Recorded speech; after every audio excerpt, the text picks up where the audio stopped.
Hi hello నమస్తే welcome to my channel. ఈ వారం కుకు విత్ జాతి రత్నాల్లో లవ్ థీమ్ జరుగుతున్న విషయం అందరికీ తెలిసిందే. ఇక లవ్ థీమ్ అనగానే ప్రతి ఒక్కరికి గుర్తొచ్చేది rose flowers and love letters. ఇక ఎల్లో రోజెస్ని అయితే యష్మి చేతికి ఒక బొకే అయితే ఇచ్చేస్తారు.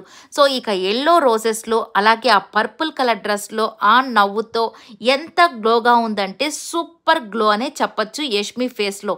ఇక ప్రతి ఎపిసోడ్లోనూ తను మంచి డ్రెస్సింగ్ స్టైల్ అయితే ఉందన్న విషయం అందరికీ తెలిసిందే. ఈసారి అంతకు మించి అన్నట్టుగా పర్పుల్ కలర్ డ్రెస్ ఎల్లో ఫ్లవర్స్లో సూపర్గా ఉంది.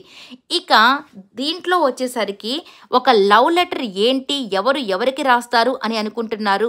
అదేనండి, ప్రదీప్ అయితే ఒక లవ్ లెటర్ని చదువుతుంటాడు. డియర్ యష్మి డార్లింగ్, నిన్ను చూస్తుంటే నేను నా మతి పోయింది అన్నట్టుగా చదువుతూ ఉంటాడు. సో ఇక ఈ యొక్క మాటలు వింటూ ఉంటే యష్మి ఫేస్ ఎంత గ్లోగా ఉందంటే సూపర్ గ్లోగా ఉంది. బట్ ఇది ప్రదీప్ కాదు రాసింది. సో ఇక తన జాతిరత్నంగా వస్తున్న అవినాష్ అయితే ఈ లెటర్ అయితే రాసేసాడు. ఈసారి ఫన్ మాత్రం నెక్స్ట్ లెవెల్లో ఉండబోతుంది. చూసి ఎంజాయ్